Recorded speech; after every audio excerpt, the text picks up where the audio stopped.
पहली खबर आपके सामने दुबई से रखते हैं, जहां पर एयर शो के दौरान इंडियन एयरफोर्स का तैयारा गिरकर तबाह हो गया है, उसका पायलट भी हलाक हो गया है। जी, इन दिनों दुबई में एक एयर शो हो रहा है जिसमें डिफरेंट किस्म के जो हवाई जहाज हैं या फाइटर जेट्स हैं, तमाम का डिस्प्ले किया जा रहा होता है।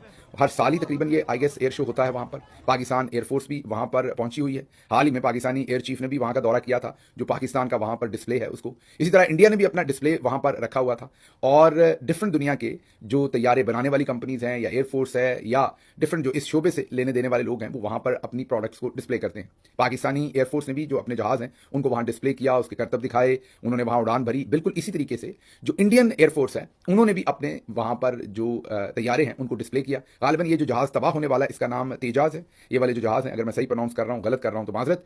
और इसका पायलट भी अपने आप को हिफाजती तौर पर तैयारे में से नहीं निकाल सका। आपको पता है कि जैसे ही तैयारा गिरने लगता है तो पायलट्स के पास एक ऑप्शन होता है फाइटर जेट्स में कि वो अपने आप को रिलीज कर लेते हैं उस जहाज में से बाहर और वो फिर पैराशूट के साथ नीचे उतर सकते हैं। लेकिन ये नहीं हो सका और वो वक्त पर अपने आप को अपनी जिंदगी पायलट जो है वो नहीं बचा सका। जहाज तो गिरा ही। ये हम आपको फुटेज दिखा रहे हैं स्क्रीन के ऊपर। जरा एक दफा इस फुटेज को देख लीजिए कि ये हुआ क्या है।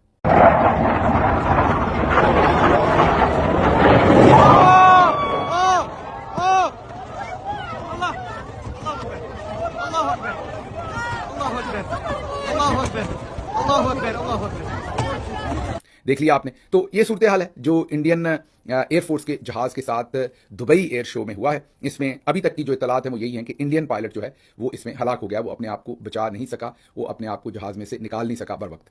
अब इंडियन एयरफोर्स के लिए बहुत बड़ा धचका है। आपको पता है कि इससे पहले भी जो पाकिस्तान के साथ झड़प हुई थी इंडिया की, जिसमें हमारी एयरफोर्स ने लाजवाल परफॉर्मेंस दी थी, वो अलग बात है कि इंडिया को नुकसान तो हुआ। इंडिया को तो फौजी एतबार से नुकसान हुआ, इंडिया को तो इंटरनेशनल जो अरीना है उसमें नुकसान हुआ। पाकिस्तान को उस झड़प का बहुत बड़ा नुकसान हुआ क्योंकि पाकिस्तान में जमहूरियत बहुत पीछे चली गई। उस झड़प ने एक ऐसा बहाना दे दिया फील्ड मार्शल को, जो हमारे बहादुर एयरफोर्स के जवान हैं, हमारे बहादुर एयरफोर्स के पायलट हैं, जो हमारी पूरी एयरफोर्स है, उनकी जो प्रोफेशनल काबिलियत थी उसके ऊपर जो उन्होंने उस झड़प के अंदर परफॉर्मेंस दिखाई, उस पर एयर मार्शल साहब जिनकी अपनी स्ट्रेटजी तो आपको पता ही है, राणा सनाउल्लाह ने बयान कर दी थी जब इंडिया ने हम पर मिसाइलों से बरसात कर दी थी और राणा सनाउल्लाह और दूसरे लोगों ने कहा था कि हमने जवाब नहीं देना। जाहिर है वही फील्ड मार्शल की जो है वो पॉलिसी थी। लेकिन फील्ड मार्शल साहब बाद में फील्ड मार्शल बने, उस वक्त तो नहीं थे।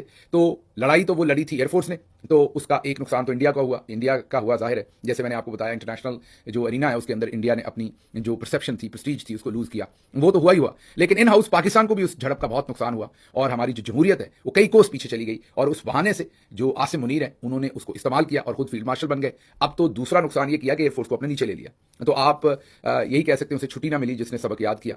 तो बेचारी एयरफोर्स जिसने परफॉर्म किया, हमेशा परफॉर्म किया, बेचारा मैं कोई और तरह से नहीं कह रहा, जाहिर है वो हमारा ऑनर है, मैं तो उनका बड़ा ही एहतराम करता हूं हमारी एयरफोर्स का। तो उन्होंने हमेशा परफॉर्म किया, लेकिन उनको इस दफा परफॉर्मेंस दिखाने